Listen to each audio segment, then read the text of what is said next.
নমস্কাৰ, মোৰ নাম শ্ৰী মৃগাংক শৰ্মা। মই ক্লাছ 10ৰ এজন ষ্টুডেণ্ট হয়। মোৰ ঘৰ বৰহোলাত। মোৰ চকুৰ প্ৰব্লেম হৈ আছিলে আৰু মই যেতিয়া চকু প্ৰথম দেখাইছিলোঁ তেতিয়া মোৰ পাৱাৰ -1, তাৰপিছত -2 তেনেকৈ প্ৰতি বছৰে মোৰ চকুৰ পাৱাৰটো বাঢ়ি গৈ আছিলে আৰু মোৰ লাষ্ট ষ্টেজত -6 পাইছিলেগৈ।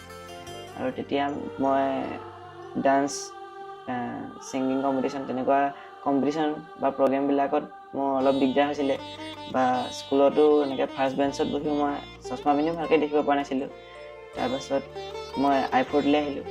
I4লৈ অহাৰ পিছত ছাৰে অৰ্থ'কেৰাটলজি ট্ৰিটমেণ্টৰ কাৰণে বুজালে আৰু তাৰপাছত অৰ্থ'কেৰাটলজি ট্ৰিটমেণ্টটো মই কৰিলোঁ। তাৰ কাৰণে মোক প্ৰায় এমাহমান সময় লাগিল। তাৰপাছত তাত মই 2খন লেন্স লগাবলৈ দিলে আৰু সেই লেন্সখন মই ৰাতি লগাই শুই থাকোঁ আৰু ৰাতিপুৱা খুলি দিওঁ। আৰু মই এতিয়া লেন্স চশমা একো নোহোৱাকৈ মই নৰ্মেলকৈ ধুনীয়াকৈ দেখি থাকোঁ আৰু ইয়াত লগাওঁতে ইমান এটা দিগদাৰ নহয় আৰু এইটো বহুত কমফৰ্টেবল হয়।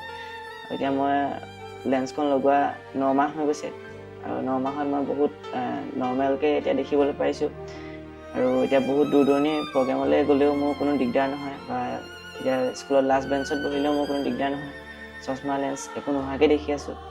আৰু কেতিয়াবা মই এনেকুৱা হয় ক'ৰবাত প্ৰগ্ৰেম কৰিবলৈ গ'লে তাত পিন্ধিবলৈ দিগদাৰ হয়, তেতিয়া মই এদিন পিন্ধি 2-3 দিন থাকিব পাৰোঁ আৰু ধুনীয়াকৈ স্পষ্টকৈ দেখি থাকোঁ, কোনো প্ৰব্লেম নাই।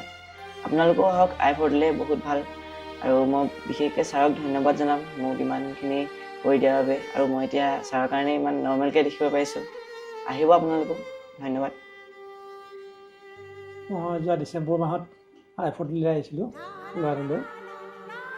প্ৰথমতে এই চশমা দিলোঁ, ভিজনটো মানে বহুত কমি গৈছিলে, -6 পাইছিলোঁ। তাৰপিছত এইটো কনষ্টেণ্ট থাকিবৰ কাৰণে এই চশমা লৈ এমাহমান পিন্ধিলোঁ। পিন্ধাৰ পিছত এইটো লেন্স দিলোঁ। এই লেন্সটো লগোৱাৰ পিছত এতিয়া ভাল পাইছে সম্পূৰ্ণ, মানে এতিয়া চশমা নোহোৱাকৈ দেখা হৈছে।